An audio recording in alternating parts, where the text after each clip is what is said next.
Hello everyone, welcome to Profit by India to our new video. I hope all of you are doing good and अभी तो आज बाजार खत्म हो गया।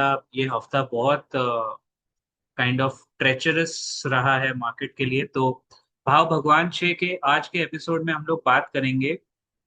सबसे पहले हम लोग निफ्टी का एक चार्ट देखते हैं एंड वील टॉक अबाउट जो चीज आप लोग अभी शायद देख रहे हो बट इतना महसूस नहीं कर रहे हो कि कैसे एक्सटर्नल फैक्टर्स अपना भाव डिसाइड कर रहे हैं। Look at Nifty right now. अभी जब मैं ये वीडियो बना रहा हूँ, हम अगर वीकली लेवल पे डेली लेवल पे तो आज फ्राइडे 8 अगस्त है, जैसे ही खुला है बाजार there is no green candle at all, it has already come down. और ये हमने पिछले हफ्ते मेंबर्स सेक्शन में ये बताया भी था, आएगा तो करेक्शन सीरीज लोड हो चुका है दोस्तों। वो अभी नहीं हो, आई थिंक 10 दिन पहले ही लोड हुआ था। वो मैंने प्ले लिस्ट में डाला है, मेंबर्स ओनली सेक्शन का था। ये देखिए, if I look at daily, weekly, monthly and 6 monthly में थोड़ा पिक्चर अलग है, विच इज वेरी गुड बिकॉज हम एक करेक्शन यहाँ देख चुके हैं और ये डबल बॉटम निफ्टी बना चुका है इधर। 22,161 7 अप्रैल, और उसके पहले 22,082 4 मार्च। तो अगर ये दो बॉटम से हम सीख लेते हैं तो अभी भी हम लोग 22,500 तक तो मोटा मोटा वो पहले से ही वो लेवल चल रहा है कि सपोर्ट है। अभी फिलहाल 24,300 किसी तरह बचा लें, 24,24,250। देन हम लोग 24,550 पे अटकेंगे, वहां रेजिस्टेंस है। बट अगर आप इसको शॉर्ट टर्म कॉन्टेक्स्ट में देखो तो लोअर हाई और लोअर लोज बन रहे हैं। 25,500 से जो हम गिरे लास्ट एक महीने में, हम गिरे हैं 4.3%। राइट। लास्ट हफ्ते में हम टॉप से बॉटम अगर मैं पकड़ू तो गिरे हैं 1.22%। और आज अभी सुबह से नीचे तक ऑलमोस्ट 0.67%। तो भाव क्या डिसाइड कर रहा है? कंपनी के क्वार्टरली रिजल्ट्स आए हैं, results have been okay, it's not something to write home about. But मैं आपको क्रोनोलॉजी के हिसाब से समझाना चाहूंगा कि कैसे चीजें कहाँ पलट रही हैं। So if you have logged in to this episode, I think fasten your seatbelt, take your popcorn. I think you're going to have a very good chronology of events. This includes Mr. Donald Trump. This includes Elon Musk. And पिछले एक साल में जो जो चीजें हो रही हैं वो सब हम इसमें बात करने की कोशिश करेंगे। सबसे पहले शुरुआत करते हैं यहां से। अह ये देखिए, ये ये विजुअल मैं आपको दिखाना चाहूंगा। So this is July. In fact, I remember the date as well. This is 14th July. Okay? 14th जुलाई 2024। उसका मेरा YouTube पे पोस्ट है जब ये हादसा हुआ था। लिटरली उनके डोनाल्ड ट्रंप के कान के नीचे से वो गोली गई, ही वॉज शॉट एट। उसी दिन मैंने यूट्यूब पे पोस्ट किया था, वो डेटेड है और टाइम्ड है। मैंने कहा था यूएस का election is over, this man will win the US election. लेकिन आई आई डोंट थिंक हम सब में से किसी को ये आइडिया था, इंक्लूडिंग मी, कि Trump 2.0 will be so much different than Trump 1.2। कि एक आदमी के हाथ में पावर तो पहले भी थी ट्रम्प 1.0 में, लेकिन उसने पूरा बाजार इस तरह हिला के रख सकता है।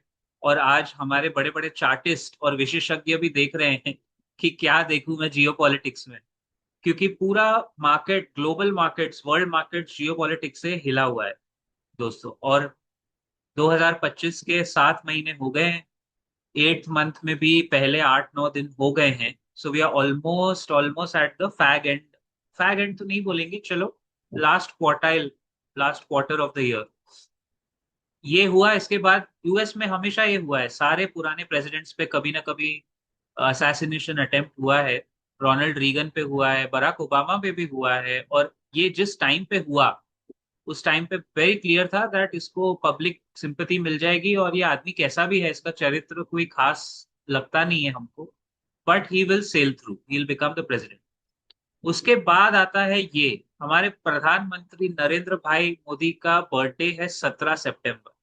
और बिल्कुल 17 सितंबर को ये सीएनबीसी की रिपोर्ट और सारे ही मीडिया चैनल्स की रिपोर्ट आती है। 17 सितंबर 2024 ट्रंप ने अनाउंस कर दिया वहां पे कि Modi will meet me next week. उन्होंने एक हफ्ता पहले अनाउंस कर दिया, 17 सितंबर, बिल्कुल मोदी के जन्मदिन पे। ओके। और प्रधानमंत्री वहां क्यों गए थे? Modi was in US from September 21st to 23 in the quad leaders summit. Quad, जो लोग नहीं जानते, क्वाड इज 4 नेशंस का ग्रुप है, India, Australia, Japan and United States of America. तो ये अनाउंस हो गया, तब तक ये आदमी डोनाल्ड ट्रम्प हमारे पाले में था, सब सही था। ऑल्दो ये इंडिया को बोलता रहता था कि आप बहुत टैरिफ लगाते हो, टैरिफ लगाते हो, but ultimately he always use to end की Modi, Modi is my friend, my friend, my friend, my friend चल रहा था। कृष्णा सुदामा के बाद अगर दोस्ती का कोई उदाहरण हमने देखा होगा तो शायद यही होगा, या इससे बड़े भी होंगे, बट हमारे लिए तो यूएस में तो यही हमारा सुदामा था शायद, अगर हमारे कृष्णा यहाँ है। आई मीन जो भी, जिसको भी सुदामा बनाना है बनाओ, मैं तो खाली एग्जाम्पल दे रहा हूँ, वो वाला। अब वहां से मोदी साहब क्या करे, उनको जाके आपको क्या लगता है प्रधानमंत्री को मिलना चाहिए था? क्योंकि इवेंचुअली हुआ ये कि prime minister did not meet Donald Trump, जो भी उनका कारण होगा। इलेक्शन का टाइम था यूएस में, 2 महीने पहले इलेक्शन के, अगर वो ट्रम्प को मिलते तो मीडिया में खबर आती कि इंडिया इज सपोर्टिंग ट्रम्प। शायद प्रधानमंत्री ने वो डिसीजन लिया होगा कि नहीं यार, ये सही टाइम नहीं है। He met Joe Biden, who was the then president, because Quad summit में वो गए थे, लेकिन ट्रम्प को मिले नहीं। और ट्रम्प जैसा ईगोइस्टिक आदमी यहाँ, ये पहला उसने गट्टा खाया कि पहला ईगो पे hurt. See, it is a battle of egos, ये बैटल ऑफ ईगोस है, तो आपको ईगो मैनेजमेंट भी समझना पड़ेगा। तो यहाँ इसका पहला वार हमने देखा। इसके बाद फिर ट्रम्प बन गया वोडेवर, प्रधानमंत्री क्या, वहां का प्रेसिडेंट, यूएस का प्रेसिडेंट बन जाता है। और फिर चीजें इवेंचुअली धीरे धीरे धीरे चेंज होना शुरू होती है। अब मैं आपको कुछ और आंकड़े और कुछ और चीजें दिखाता हूँ। यस, एज पर क्रोनोलॉजी हमें यहाँ से जाना चाहिए, क्योंकि मैंने बहुत सारी स्लाइड्स बना के रखी हैं, बट क्रोनोलॉजी के हिसाब से हम यहाँ से जाएंगे।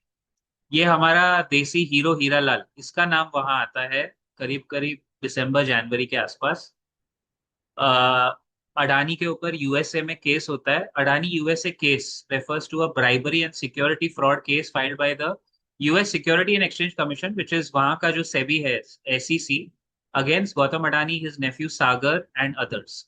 The SEC alleged that the defendants bribed Indian officials to secure lucrative renewable energy contracts while misleading US investors about Adani Green Energy's anti-bribery practices and compliance. ये केस जब आया था, ये पहला केस नहीं है, इसके ऊपर और बहुत सारे हैं, लेकिन ये यूएस के न्यूयॉर्क के सबसे बड़ी अदालत में केस हुआ था, ठीक है ना? तो ये केस वहां हुआ है दोस्त। अब इसका ऑब्वियसली हियरिंग वगैरह भी वहां होगी, है ना? तो एलिगेशंस ये थे कि अडानी ने इंडिया में ब्राइब दी है, लेकिन यूएस को मिसलीड किया, क्योंकि जो इन्वेस्टर्स पैसा लगा रहे थे इस प्रोजेक्ट में वो यूएस के थे। तो technically as per US law ये डिफॉल्टर बनता है वहां पे भी। मतलब उसने ब्राइब यहाँ दिया है, 2,000 करोड़ या ऐसा कुछ नंबर आया था, मुझे याद है। और अडानी ग्रीन एनर्जी इस कंपनी का नाम उछला था। और ये, मतलब ये मोटा मोटा ये केस था। और गौतम अडानी किसके नजदीक है वो मुझे आपको बताने की जरूरत तो शायद नहीं है, फिर भी मैं कोशिश करूंगा आपको दिखाने की। अरे, ये कौन सा इमेज आ गया, आए हाय, क्या शर्म, क्या हया। हाँ हाँ। सो अपेरेंटली जहां भी हमारे प्रधानमंत्री विजिट पे जाते थे, ऐसा मीडिया में रिकॉर्ड है, मेरा रिकॉर्ड नहीं है, मीडिया का रिकॉर्ड है, मुझे मत ब्लेम करना आप लोग, कि गौतम अडानी और उनकी टीम तुरंत 2 हफ्ते के अंदर वहां पहुंच जाती थी उस कंट्री में, चाहे वो साउथ अफ्रीका हो या यूएसए हो या श्रीलंका हो या मॉलडीव्स हो। जहां भी हमारे पीएम गए, उसके 2 हफ्ते 3 हफ्ते के अंदर ये भाई साहब की टीम पहुंच गए और कॉन्ट्रैक्ट साइन करने चली गई। श्रीलंका को तो हमने तोड़ मरोड़ के कॉन्ट्रैक्ट लिया, है ना? और उसके बाद ये रिपोर्ट आई, is Adani too big to fail, is he too big to fail, we'll come to know. But ये एक और ट्रम्प के पास, जैसा मैंने पहले भी कहा था, डोनाल्ड ट्रम्प के पास ये तुरुप का इक्का बन गया है, हमारे हीरो हीरा लाल। क्योंकि देखिए इनके ऊपर एग्जैक्ट चार्जेस क्या है: corruption in solar projects, misrepresentation to US investors. ये बाय द वे ये यूएस में बहुत बड़ा ऑफेंस है, ये बहुत बड़ा ऑफेंस है।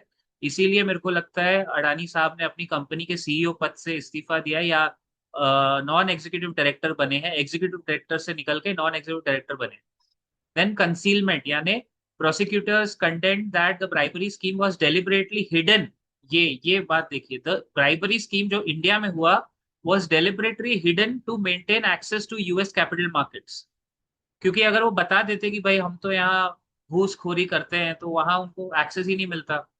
Officials use nicknames like mister A and numero uno, hi hi hi, क्या बात है। एलिजली डिस्ट्रॉयड एविडेंस, तो ये तो लंबे के लिए जाएगा, अगर ये वहां गया आदमी तो लंबे के लिए जाएगा। तो शायद हमारी सरकार ने, शायद, आई डोंट नो, कुछ डील किया होगा कि तुम हमें खून दो हम तुम्हें आजादी देंगे, मतलब तुम हमें टैरिफ भरो और हम तुम्हारे इस हीरो हीरा लाल को छोड़ देंगे। यही होगा ना, और क्या होगा, आपको क्या लगता है? ये सबसे बड़ा बोन ऑफ कंटेंशन है by the way.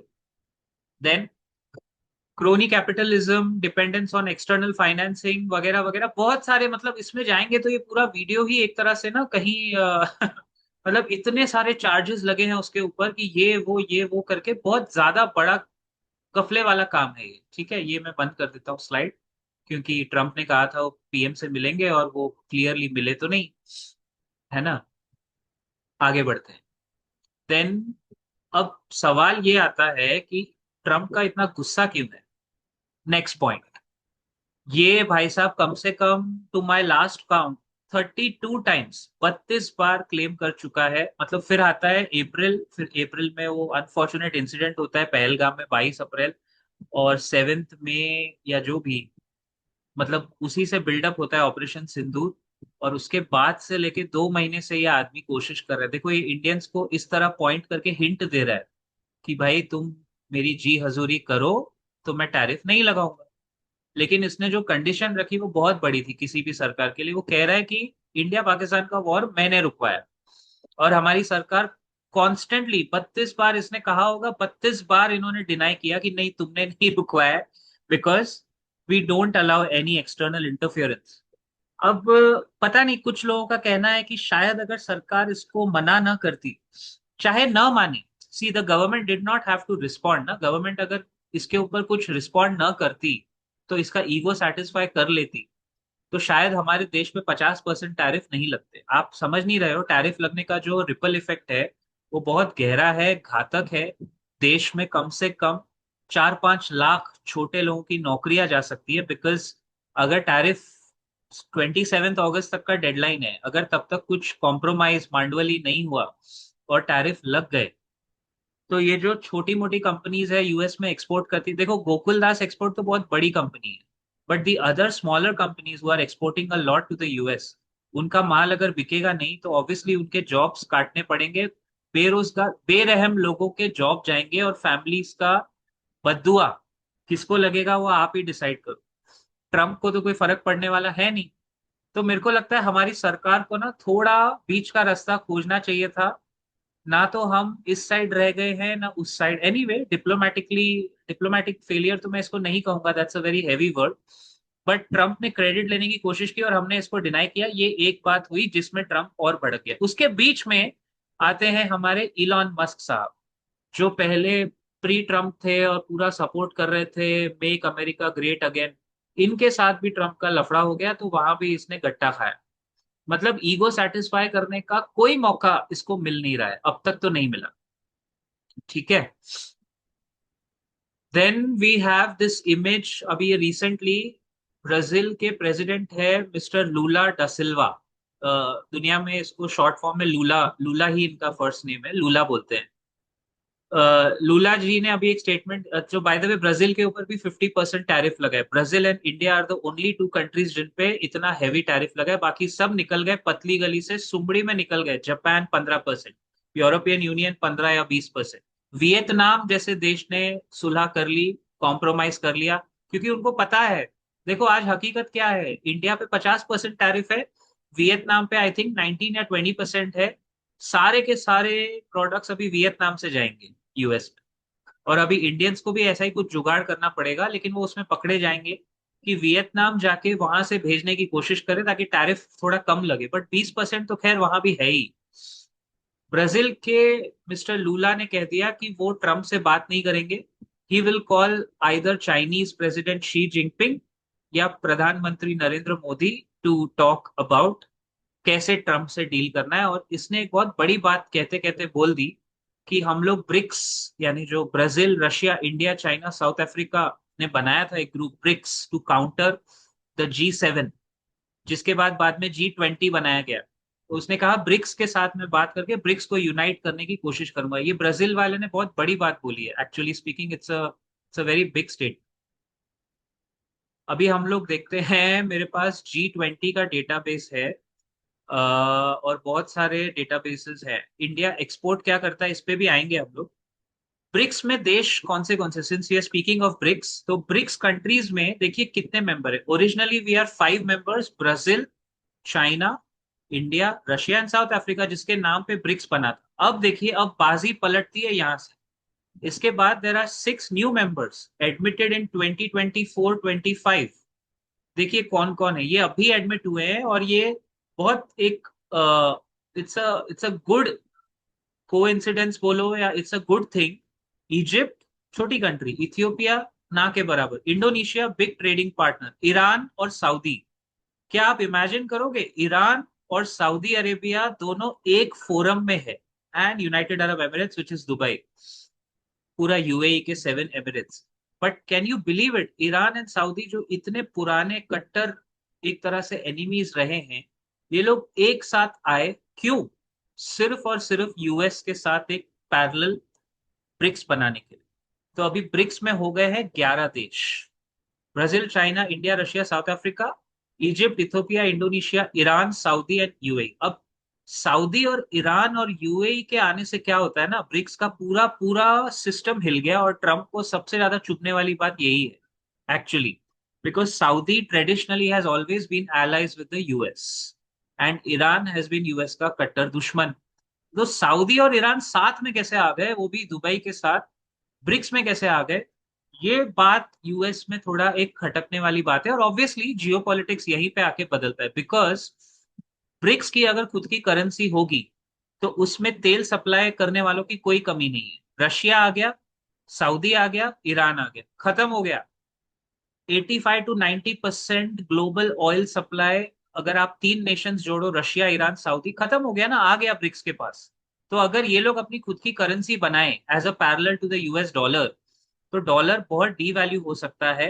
And obviously एक नोशनल हिट तो होगा यूनाइटेड स्टेट्स को। हालांकि अगर डॉलर डीवैल्यू होगा तो उनके एक्सपोर्ट्स बढ़ेंगे, लेकिन नोशनली और इज्जत जो यूएस का हेजेमनी है वो टूटेगा, तो वो ना टूटे, इसीलिए डोनाल्ड ट्रंप इतना ये सब इंडिया के ऊपर और रशिया के ऊपर, और रशिया को ठीक से खुद हैंडल नहीं कर पा रहा है, तो वाया वाया करके दूसरे देशों के थ्रू हमको परेशान कर रहा है। इलॉन मस्क भी इसमें, अच्छा, इलॉन मस्क ने एक बहुत इंटरेस्टिंग बात बोली थी इस पूरे चीज में।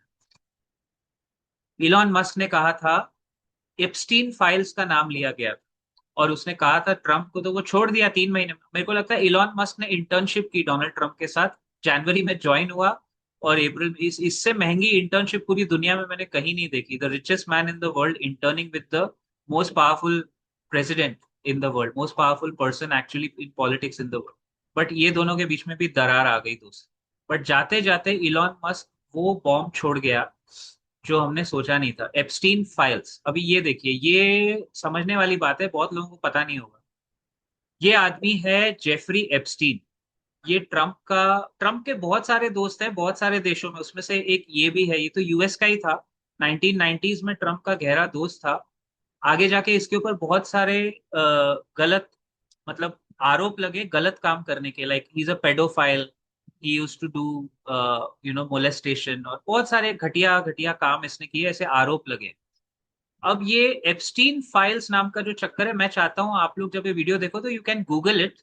बेसिकली ये चीज ट्रम्प को सबसे ज्यादा हॉन्ट कर रही है यूएस में, क्योंकि pressure, as you can see here, मैं इसको थोड़ा जूम कर देता हूं आप लोग के लिए।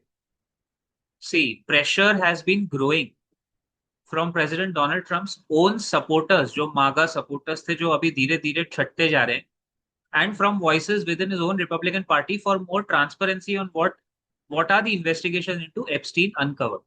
Reports have emerged that Trump himself was told in May by his Attorney General of the United States of America that his name is there in those files related to the investigation. यानी Epstein files में कुछ बड़े बड़े US के लोगों का नाम है जिन्होंने गलत काम किए हैं, गलत चीजें की है। और वहां ऐसी हवा या ऐसा बना हुआ है कुछ रूमर कि शायद डोनाल्ड ट्रंप का नाम उसमें है। एलॉन मस्क जाते जाते यही बोल गया कि ट्रंप, एप्स्टीन फाइल्स हम लोग एक्सपोज करेंगे तो तेरा नाम उसमें निकलेगा, मतलब दोस्त दगा दे गया ट्रंप। अब ये जब उसने खुलासा किया वहां से पैंडोरास बॉक्स खुल गया। Basically, Trump was friends with Jeffrey Epstein in 90s and early 2000, and being named is not any evidence. So ऐसा नहीं है कि अभी किसी के पास कोई एविडेंस है कि ट्रंप ने कुछ गलत काम किया है, लेकिन अगर ये फाइल खुलती है, उसका नाम आता है, तो सीधी सीधी बात है उसके प्रेसिडेंसी पे बहुत बड़ा एक दाग लगेगा और शायद शायद उसको इम्पीच किया जा सकता है, यानी शायद प्रेसिडेंसी जा सकती है। अच्छा, फन फैक्ट, यूएस में ना मिड टर्म इलेक्शंस होते हैं जो अगले साल आई थिंक नवंबर 2026 में होंगे। मिड टर्म इलेक्शंस भी इनको जीतने पड़ते हैं, है ना। तो ये व्हाट आर एप्स्टीन फाइल्स मैं चाहता हूँ आप लोग अपने हिसाब से चेक करो, इसमें बहुत अभद्र चीजें हैं। तो वो सब देख के हमारा इन्वेस्टर्स का टाइम क्यों वेस्ट करें। बेसिकली ब्रिक्स के बारे में मैंने आपको बताया, और ट्रम्प के जो चीजें थी, मस्क ने जो उसको धोखा दिया, अब धोखा पता नहीं किसने किसको दिया। नाउ लेट्स लुक एट हमारा इंटरेस्ट इंडिया का और हमारे इन्वेस्टर्स का कहाँ है ना। सो इंडियाज क्रूड ऑयल इंपोर्ट्स, हम कहाँ कहाँ से कच्चा तेल खरीदते हैं। तो सबसे पहले आप लोग ये मान लो, Russia has emerged as the top source, ये सब जानते हैं रशिया यूक्रेन वॉर के बाद। बट अभी इसका एक ब्रेकअप हम देखना चाहते हैं कि हम कहाँ से कितना ऑयल खरीद रहे हैं। सो पोस्ट कॉन्फ्लिक्ट ये देखिए, Russia became the top supplier with its share to India 40% of India crude oil. 40-45% हम रशिया से लेते हैं। इराक से, इराक जैसी कंट्री से 20-20% लेते हैं क्रूड ऑयल। सऊदी अरेबिया से 15%। और यूएस से हम मात्र नाम मात्र 4% लेते हैं।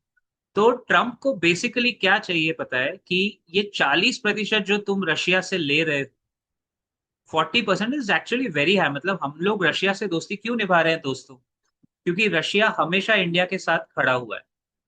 1971 से लेके यूएस ने बार बार इंडिया को दगा दिया है, जो आपने अभी देखा। आई एम नॉट सरप्राइज, 1998 में भी यही हुआ था जब पोखरन न्यूक्लियर टेस्ट हुए थे हमारे। US that time bill Clinton, they had kind of shaded with Pakistan. और अभी भी ट्रंप ने पाकिस्तान के जनरल को वहां बुला के लंच किया, जो हमें चिढ़ाने के लिए बहुत चीजें उसने की है ना। तो ये तो यूएस का हमेशा से रहा है। But Russia has been a long standing partner with India, and 41% of crude वहां से आता है। इराक 20, सऊदी अभी 11 और यूएस 4, सऊदी 11 से 15%। तो यूएस चाहता है कि ये जो मेरा 4% तुम ले रहे हो, इसको 4% से बढ़ा के 10 या 15% कर दो। और ये रशिया का 40 का 25 कर लो, और यूएस का 4 का 15 या 20, 15% तक ले आओ, ऐसा कुछ यूएस चाह रहा है। विच इज, अब आप बोलोगे इसमें हमें क्या फर्क पड़ता है, हम तो भाई एक्चुअली स्पीकिंग इसमें ना कॉस्ट में ज्यादा फर्क है नहीं, $10 प्रति बैरल का फर्क है। रशिया हमको 60 या $65 पर बैरल में देगा, यूएस हमको $75 पर बैरल या उसके आसपास देगा। और क्रूड के क्वालिटी और स्टैंडर्ड्स जो इंडिया को चाहिए उसमें फर्क है, लेकिन आई एम श्योर अगर हम यूएस से उनका भी लेंगे तो वो मैचिंग स्टैंडर्ड्स हम कर सकते हैं। Indian refineries are equipped to match and use the correct quality oil, वो प्रॉब्लम नहीं है।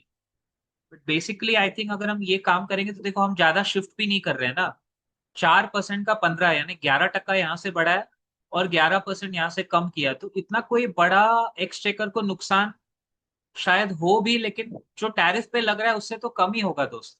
टैरिफ पे जो हमें नुकसान लग रहा है हमारी कंपनीज को हो रहा है, ये नुकसान अगर होता तो ये सरकारी खजाने पे होता, जो वैसे भी टैक्स पेयर का पैसा है। तो ये मेन डिफरेंस है, बोन ऑफ कंटेंशन है, कि इंडिया यूएस से हथियार नहीं लेता है, क्रूड ऑयल नहीं लेता है। अभी हम लोग देखेंगे इंडियाज डिफेंस परचेजेस, तो उसमें आप शायद सबसे पहले फ्रांस का नाम देखेंगे। फ्रांस से हमने बहुत चीजें ली है, आप सब जानते हो, है ना। India's defence purchases, the country has the largest annual defence budget behind USA and China. और हम कहाँ से लेते हैं,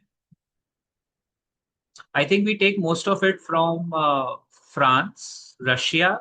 यही दो चीजें हमारा सब लोग वहां से लेते हैं major.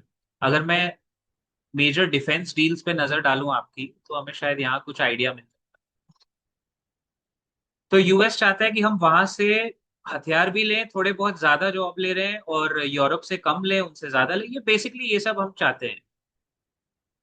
Naval and air capabilities, ये देखिए 20,000 करोड़ का ब्रह्मोस सुपर क्रूज मिसाइल। ये तो हम लोग खुद अपने, ब्रह्मोस तो हमारा है, खुद का है। Purchase of close in weapon systems, partner is L and T to provide terminal aid, ठीक है। Acquisition of high power radar, इसमें भी एल एंड टी एक्चुअली मैंने कहा था ना आपको, सरकार का सबसे ज्यादा जो लोकल पार्टनर है वो एल एंड टी है हर चीज। अब देखिए, 1,44,000 करोड़ का बजट, एक बहुत बड़ा बजट है। तो आप सोचिए यूएस के लिए कितना बड़ा एक अर्निंग हो जाएगा अगर हम वहां से कुछ भी ले लें। काफी बड़ा फायदा यूएस को होगा।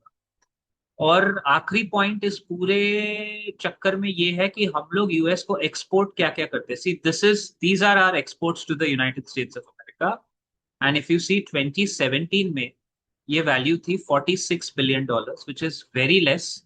और अभी 2024 आते आते हमारे एक्सपोर्ट्स हो गए 79.4, यानी ऑलमोस्ट $80 बिलियन। यानी पिछले 4 साल, सॉरी, पिछले 7 साल में ट्रम्प 1.0 और ट्रम्प 2.0 के बीच जो 7 साल गुजरे हैं, इंक्लूडिंग ट्रम्प्स 4 साल, उसमें हमारा ट्रेड बहुत बढ़ गया, यूएस के साथ बहुत बढ़ा है। ऑलमोस्ट डबल हुआ है, मतलब 46 का 79। तो अगर ये $90 हो जाएगा, $90 बिलियन हो जाएगा, तो ये डबल हो गया। और इसमें हम उनको ज्यादा माल बेच रहे हैं, वो हमसे कम कर रहे हैं। तो यूएस का एक्चुअली ट्रेड डेफिसिट है इंडिया के साथ। जितना इंडिया यूएस को बेचता है उससे आधा यूएस इंडिया को बेचता है, बिकॉज इंडिया ने टैरिफ लगा रखे हैं। यही तो चक्कर है ना पूरा, इसलिए यूएस ने टैरिफ बढ़ाए। क्योंकि आज हम इंडिया में हार्ले डेविडसन बाइक लेने जाएंगे तो वो डबल महंगी आएगी, टेस्ला की गाड़ी आप देखो डबल भाव पे आएगी। हर चीज जो यूएस से हम लेते हैं या उनको बोलते हैं आप बेचो, 100% टैरिफ हम लगा के बैठे हैं। और यूएस ने 25% लगाया तो हम लोग रो रहे थे, इसलिए उन्होंने 50% अभी किया है। लेकिन फ्रैंकली मुझे लगता नहीं है वो 50% होगा। आई थिंक वो 20 या 25% में टैरिफ सेटल हो जाएगा, 50 नहीं होगा। बट 27 अगस्त तक का डेडलाइन है, so we'll see how it works. Next thing is India's exports to the United States में सबसे ज्यादा हम इलेक्ट्रिकल इलेक्ट्रॉनिक इक्विपमेंट बेचते हैं, $12 billion. Pearls, precious metals, stones, coins, $9 billion. Pharma products पे 8 बिलियन। हालांकि यूएस आयरलैंड से भी बहुत फार्मास्यूटिकल प्रोडक्ट्स लेता है, तो अगर हम ये रोकेंगे तो इससे कुछ फायदा नहीं होगा। मशीनरी, न्यूक्लियर रिएक्टर्स भी इंडिया से जाते हैं, boilers, $6 billion. Mineral fuels, $4 billion. तो अभी देखो ना, जो जो कंपनीज, जो जो स्टॉक्स आपके नीचे नीचे हैं जो ज्यादा नहीं कर रहे, जैसे ये furniture, lighting sign, prefabricated buildings वगैरह, $1 बिलियन है। ये लोग कोई दूसरा मार्केट ढूंढ लेंगे। या मैं और नीचे जाऊं तो जो कॉपर हमसे जाता है $300 मिलियन का, ये लोग भी दूसरा मार्केट कोई किधर, चाइना को बेच देगा, कोई वियतनाम में कुछ बेच देगा, कोई यूरोप में चिपका देंगे। Glassware, cereals, these are not the big problem. The big problem is textiles. जो ऊपर आपने टॉप 3 देखे, ये नीचे वाले आइटम सब अपना देख लेंगे। तो ये जो स्टॉक्स है ना, ये स्टॉक्स वालों को इतना प्रॉब्लम नहीं आएगा। लेकिन जो टॉप 3 है, electronic equipment, pearls, precious metals, textile का तो इसमें जिक्र ही नहीं है, बिकॉज टेक्सटाइल वैसे भी अभी वियतनाम से वैसे भी ज्यादा जा रहा है, राइट। तो ये दिक्कतें हैं दोस्तों, और इस वजह से it was important to give you a snapshot कि हम कौन से स्टॉक्स पकड़े, कौन से स्टॉक्स छोड़े। बट अल्टीमेटली बहुत स्टॉक स्पेसिफिक रहने वाला मार्केट है। और इस मार्केट में उल्टा सीधा काम नहीं करना चाहिए। जब तक अभी हमने बात की तब तक एक बार देख लेते हैं निफ्टी का लेवल क्या है। मुझे अभी भी लगता है हमारी गवर्नमेंट को निगोशिएट करके थोड़ा कॉम्प्रोमाइज कहीं ना कहीं आके कुछ ना कुछ ये लोग कर सकते हैं। Come on, you are running the government, आपके पास बहुत डिप्लोमेटिक चैनल्स होंगे। रशिया के पास तो हम लोग गए हैं, but let's look at the Nifty. So as we speak, गिरावट हल्की सी बड़ी है, जैसे 3 बजने वाले थे जब तक ये वीडियो बन रहा था। देखिए यहाँ लो बना था 24,401, और अभी निफ्टी उसको डिफेंड करने की कोशिश कर रहा है। सो 24,250 एक सपोर्ट है अप्रोक्सीमेट। अगर वो टूटा then we are looking at 24,000, जहां आसपास 200 डे मूविंग एवरेज है। वो निफ्टी एक बार मेरे को लगता है डबल बॉटम बना के बचा लेगा। I think the Nifty is equipped to save our 200 day moving average, शायद एक बार हमारा बच जाएगा। अब देखते हैं वो बचता है कि नहीं। फिलहाल मैं आपको मिलता हूँ अगले एपिसोड में, बट जब प्राइस आपको कुछ कहता है ना, तो हमेशा ध्यान रखना चाहिए कि उसके पीछे बहुत चीजें हैं। भाव भगवान छे, और मार्केट सबसे सर्वप्रथम हमारा इक्विटी मार्केट है।